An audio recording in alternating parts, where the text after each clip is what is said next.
നിങ്ങളുടെ ഓർമ്മശക്തി വർദ്ധിപ്പിക്കാനും ബ്രെയിനിന്റെ പവർ കൂട്ടാനും ടെൻഷൻ റിലീഫ് ചെയ്യാനും പറ്റുന്ന ഒരു അടിപൊളി എക്സർസൈസ് ആണ്. ഇപ്പോൾ സ്ക്രീനിൽ കാണുന്ന വാക്കുകൾ നിങ്ങൾക്ക് ഈസി ആയിട്ട് വായിക്കാൻ പറ്റുന്നുണ്ടാവും. ഒന്ന് വായിച്ചു നോക്കൂ. ഈസി അല്ലേ? പക്ഷേ നമ്മുടെ എക്സർസൈസ് അതല്ല. നമ്മൾ യെല്ലോ എന്ന് എഴുതിയിരിക്കുന്ന വാക്ക് ബ്ലൂ കളർ കൊണ്ടാണ് എഴുതിയിരിക്കുന്നതെങ്കിൽ നമ്മൾ വായിക്കേണ്ടത് യെല്ലോ എന്നല്ല, ബ്ലൂ എന്ന് വായിക്കണം. റെഡ് കൊണ്ടാണ് എഴുതിയിരിക്കുന്നതെങ്കിൽ റെഡ് എന്ന് വായിക്കണം. അതായത് ഏത് കളറാണോ കാണുന്നത് ആ കളറാണ് നമ്മൾ വായിക്കേണ്ടത്. ഒന്ന് വായിച്ചു നോക്കൂ.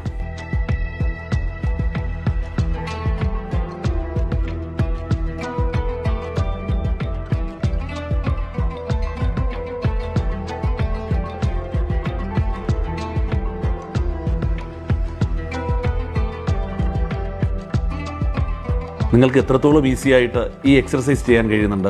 ആദ്യം ചെറിയ ബുദ്ധിമുട്ട് അനുഭവപ്പെടാം. എന്നാൽ തുടർച്ചയായിട്ട് ഈ എക്സർസൈസ് നിങ്ങൾ ചെയ്തു കഴിഞ്ഞാൽ ഉറപ്പായിട്ടും നിങ്ങളുടെ മെമ്മറി പവർ കൂടും, ബ്രെയിനിൻ്റെ ശക്തി കൂടും, ടെൻഷൻ റിലീഫ് ആവും.